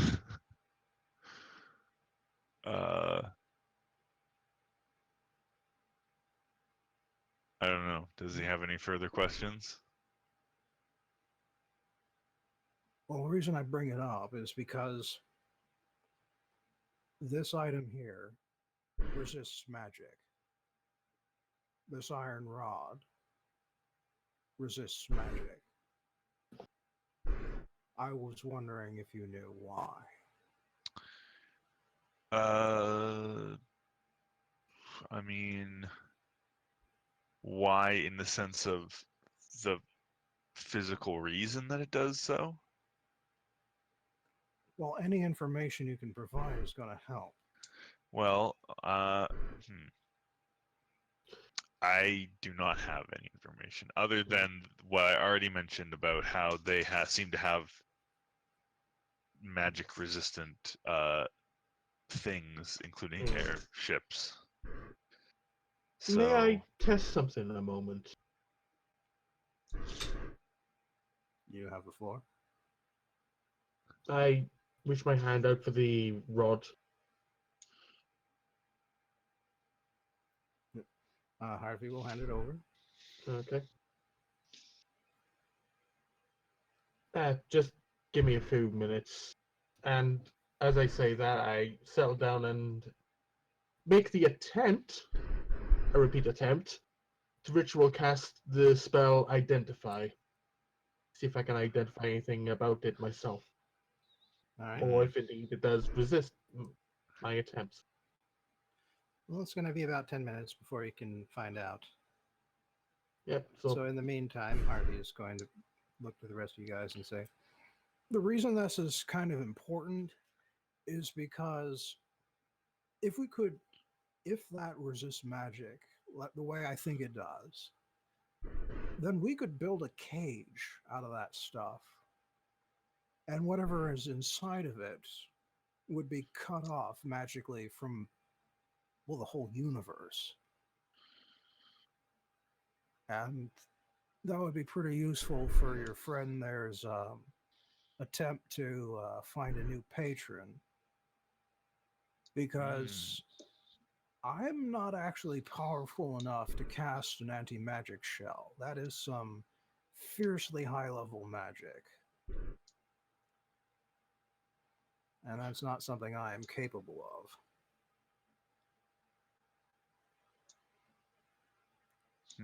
But I am capable of assembling a goddamn cage. Do you know what it's Fair. made out of? I think that's A what little ramrod? well, that's Identify is Yeah. gonna bring us what to. we want to find out. Well, to all appearances, it looks and behaves like iron. It's about the same.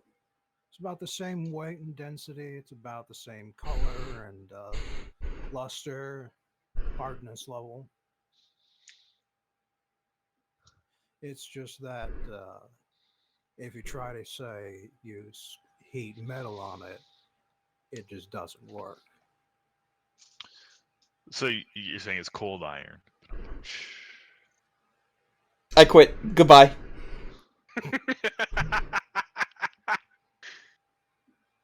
Tough crowd.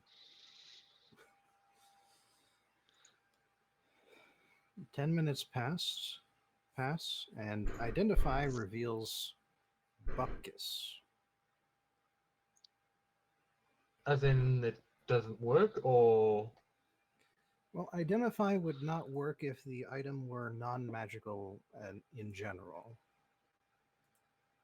And so that is as much as you are able to glean from doing this.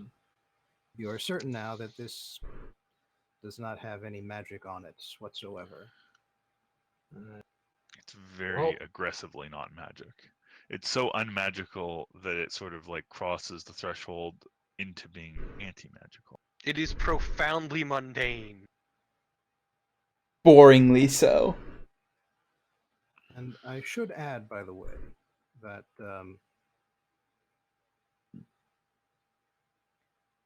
the people of the dark ships Mm-hmm. also seem to resist magic. That's racist. Attempts have been made not just to scry on the vessel, but also to enchant the crew to convince them to let someone on board. These attempts have also failed. Gotta Okay. stop putting those lead flakes in the wine. I don't care if they add flavor. So maybe this is, well, okay, there could be a few explanations for that, but that would seem to indicate that it is not some essential property of the is not some essential property of the people or of the metal, but rather something environmental perhaps, or something that they do to themselves and to the thing, or some other aspect of their origin or their practice that causes that to happen. So that's interesting. Well, if there's nothing in the metal that's enchanted itself, then Well, I mean, it we'll still see if this could be. We works. don't know for sure. I'm just saying, it sort of suggests that there's more to it than that. Well, let's test something else out. I try to plant the. I'm guessing there's a bit of grassland near where I can stick the rod in. You are on basically the back lawn of Aurelia's estate. Yeah, so I plant the rod down, take a few steps back, about say 10, 15, and then I attempt to use guiding bolt upon it.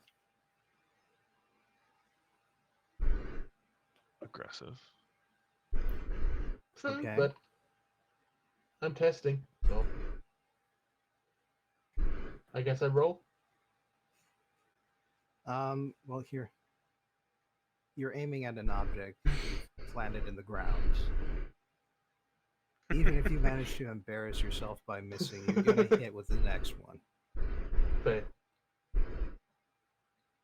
But what if I want to make fun of him based on how long he takes to hit it?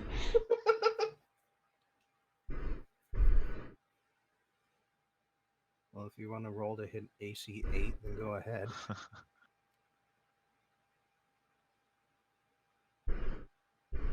I mean, I got a +8, so it'd be impossible for me to. You could roll a natural one.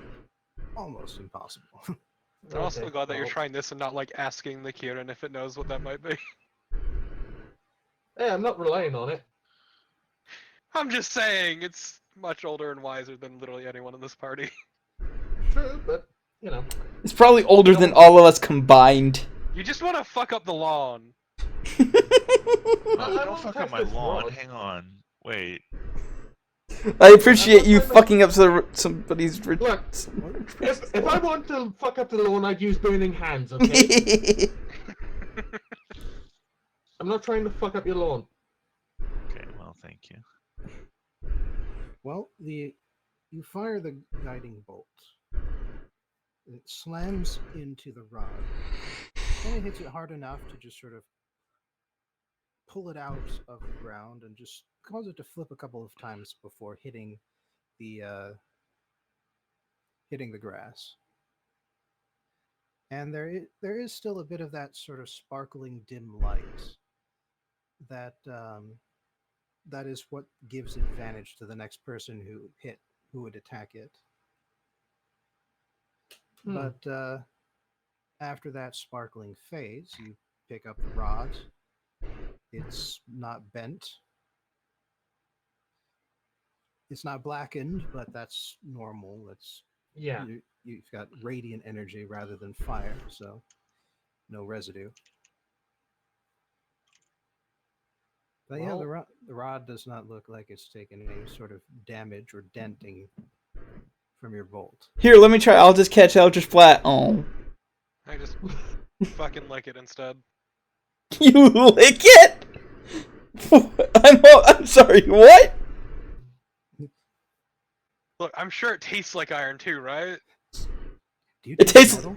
It It tastes like a Nintendo Switch cartridge. Oh no!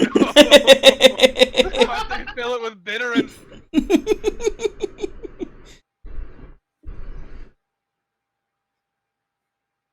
Yeah, you look it, and it tastes exactly like what you'd expect. It tastes like metal. Damn. Meanwhile, Grenache is looking and going, "Is this? Are you going through a phase?" Hey, why you ask the fucking Kieran instead? Okay, I telepathically asked Kieran, "Is Lily going through a phase?" Oh, you jackass!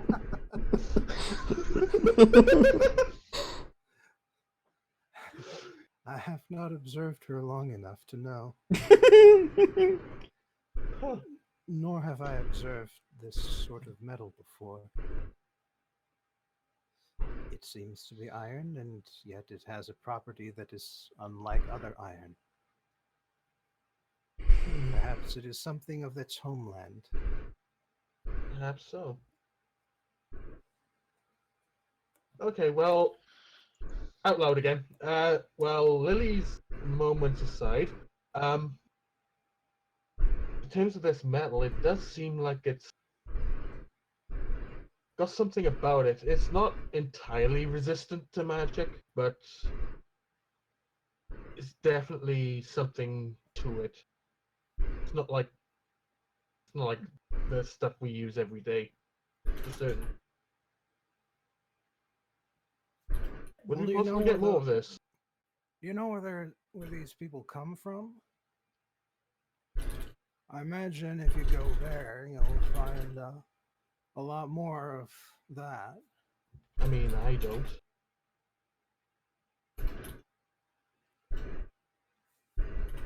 I just look to the others. And do we know the general direction they come from? Eh? Well, you're on the west end of the continent. I'm just saying we could fly there, you idiot. But do we even know where there is?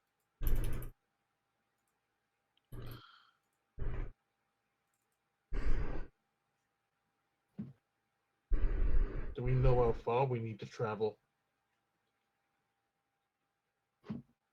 And look, we got enough people to man the ship on the regular, it's fine. Just an issue of knowing where to go. Which we don't really. Just a general direction. Oh, no, actually, we do have a planetary map. You do? Yes, thank you. Ah. Oh, well, yes. I mean, well, air travel is still new, and sea travel is still has a hard time with crossing entire oceans. But as far as divination magic goes, we are able to observe our planets from a fair distance and create a rough outline of the continents of the world upon which we live. Would it be possible for me to have a copy of this? Well, certainly. Yeah, let's see if I can drag up a spare.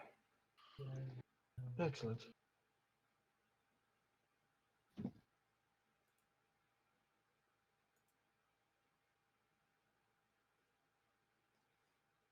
All right. How about this?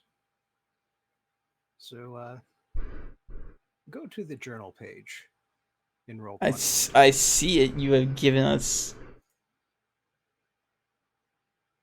Hmm.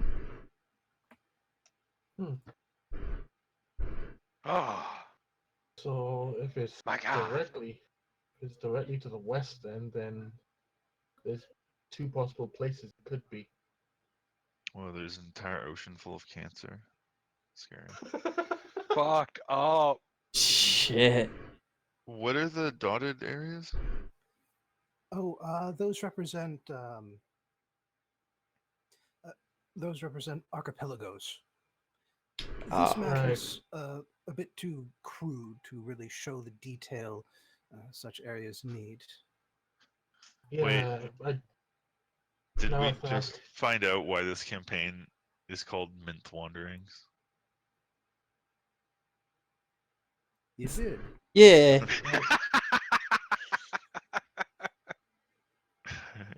Cut to title. yeah, Finally! It only took 47 sessions, folks. I think. Are we on 46 or 47? Hold on, I can tell you. A Yeah, non-zero number. I do make a point of figuring that out, the dots, because I remember, obviously being at Narathak at one point in my life.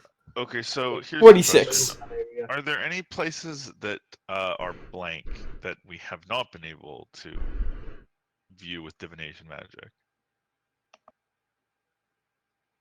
Well, not really. I mean, well, the difficult part was creating a kind of spell that would create its vision sensor several thousand miles up in the sky. That's how we were able. And then, of course, we had to do it several times because cloud cover would conceal certain parts of the outlines of the various continents. I see. So do we know where our mysterious visitors come from? Well, I've heard of them, and I imagine that they would come from Colania, the small continent there in the center. That was one of It's the two I figured. close to the equator, where dark skin would probably come in handy from all the sun exposure.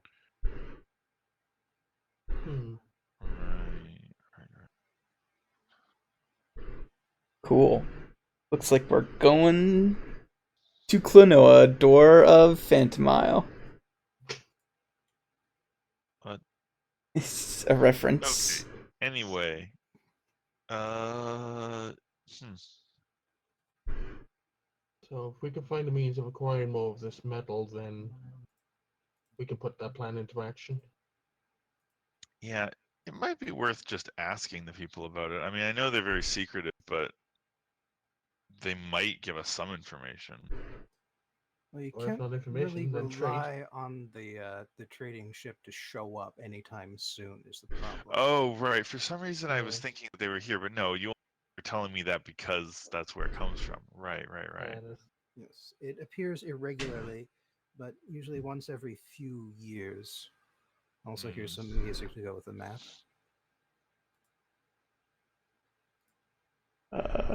All right. Well, time Gotta to copy and paste that. You meant to say it's time to wander Mynth. Yes, you've got yourself an airship. Technically, it's even better than an airship. Oh, shut up. Well, there's no call to go into space quite yet, though. No, not yet. Except to go. Mynth wanderings, not space wanderings, you fucking idiot. Except to go find Faerun and tell them how much they suck. Let's not.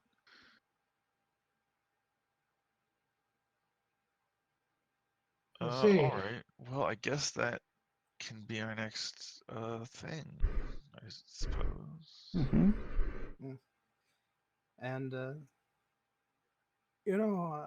just going there for the metal, I suppose that would help, but you should also keep in mind the bigger goal of finding the agents of the worm that walks, and eradicating them. You want to clear You will want to clear the whole planet, so you might as well start in a little spot there. Right. We don't actually have any particularly solid leads on that, right? No, it's I can give you something that'll twinge if it's in the presence of someone who's encountered the agents of the worm that walks. Wait, wouldn't that not be useful because it would just twinge all the time if we were the ones holding it? I can calibrate it to ignore you guys. That's no problem. Okay. I suppose. I had to figure it out for myself. So I've encountered the agents in person before. Anyway, guess you should gear up for a long voyage. What are you going to call that thing anyway? Ooh. The shit pile. No. Mm, Trash boat? No.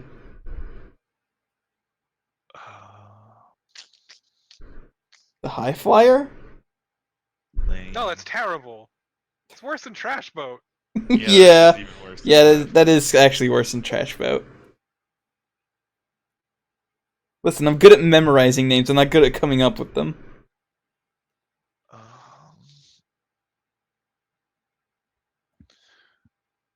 well, someone should think of something, or else I'll just come up with some weird reference.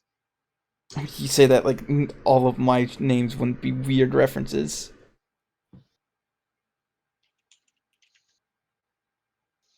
I just kind of look to my symbol, look to the ship. No. Shake my head. No, if I did, it'd be selfish. We're not naming our ship after any god.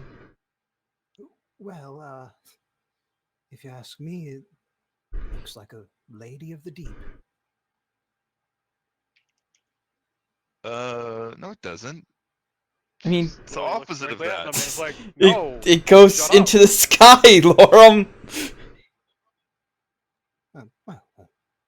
Lady of the Sky? No, that's even stupider. Mm.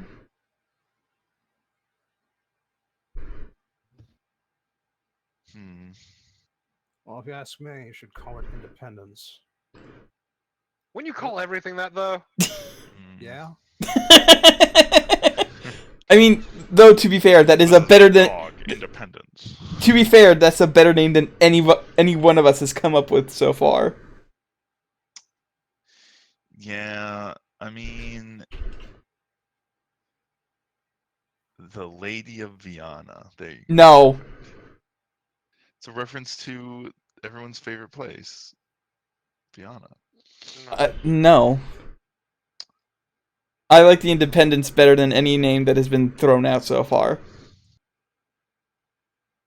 The Independent Lady. No, that's even worse. Stop! Jesus Christ. Laura, what is your obsession with calling it a lady? Well, that's what you do with ships, right? They're all No. ladies? That is true. He has a point. Okay, look.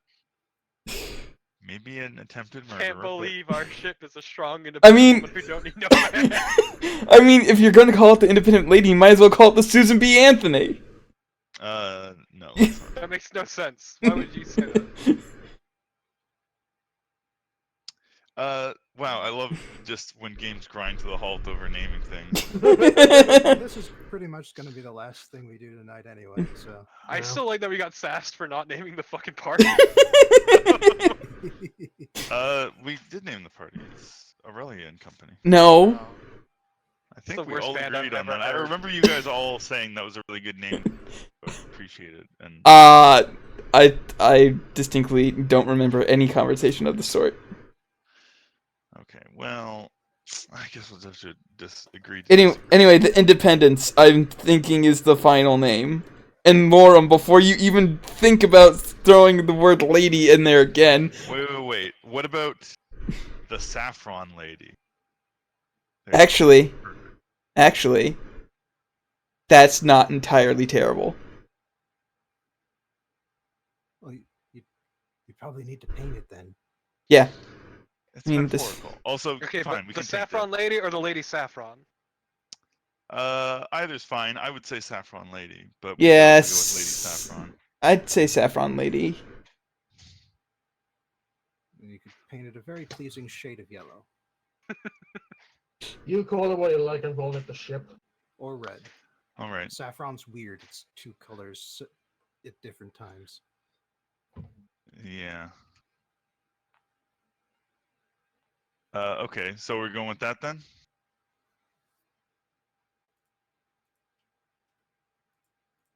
All right. Unless I hear an objection, I will I'm adjust. so I will rename that page. in the Torpa, why are you telling me these things? Torpo is Does the ship have its own page? Torpo It's the one you saw earlier, yeah. Torpo you would mean like to the name page that you flip to. I see. Okay. So have you done that now? Is it settled? Torpo would like to call the ship the Sylph, also known as the ship I'd like to fuck. No. God damn it. No. Don't tell me these things in confidence, Torpo. I will expose you. All right. So dare you, have, son of a is it settled then? Yes, it's settled, Saffron Lady. Cool. So now I can reveal that I tricked you guys into naming the ship after Aurelia. Yeah, you know, I Ah, don't forget care, it. actually. I really do not care. And again, it could be yellow instead of red. Yeah, I'm going to. Saffron is very weird. That's also fine. I mean the fact that her surname is of the Saffrons. That's what it means. I Anyway. feel nothing. I'm not owned. I'm not owned. I said it was shrink and turn into a goblin.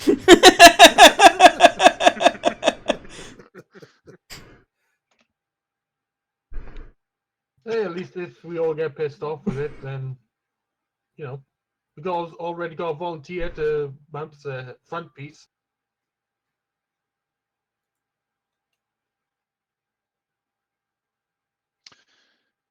Yeah. Anyway. I guess we're going to a whole new continent. Yep, and I'm bringing my griffin and possibly my dragon. I'm bringing Robert and Bastion. Does my dragon want to come? Shouldn't get too excited yet, though, because you're only going to the Australia. It's barely a continent. Also, we might want to look into a crew, perhaps. Yeah, that's the next thing I was. Kind of. I'd like one. You will need a crew to. How big a crew? Well, we need to fill both of those rooms, is what I'm asking here.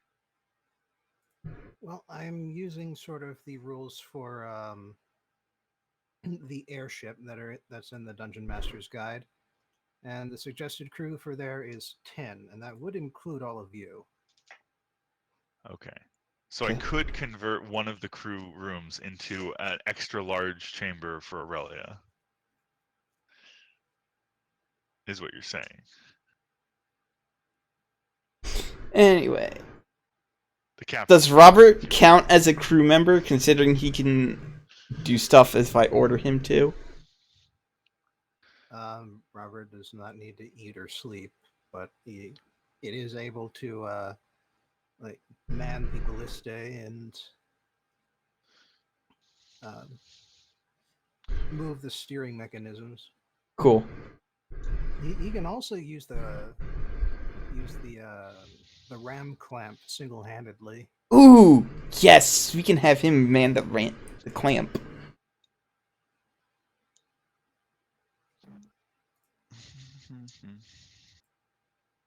Give him the clamp.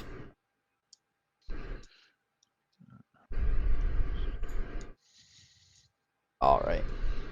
Oh, good session. Yeah. Except for all the parts where Bobbin died unexpectedly. Fucked up. But that's not Bobbin's fault. That's, I'm pretty sure, Roll20's fault. Yeah. Yep. Oh wow! I just really fuck. We should just install sails on the ship because I can control the weather now. No. It's completely pointless, actually. Yes. Everything on the ship that is sail or sail-like is completely, like, aesthetic and superfluous because you just steer the ship with your brain, Yeah, but with we your can think go meats. faster that way. No, we can't. No, if we wanted to go faster, we would paint flames on the side of it. No, lightning bolts are faster than fire. We were already going to do that. Yeah. Actually, the vessel does have fins, and adjusting the fins improves the maneuverability because the helm can only do so much. It is not an ultimate helm. Okay. Right. Anyway, It's a legendary magic item. okay. I'm gonna stop the recording because I'm fairly certain we are done.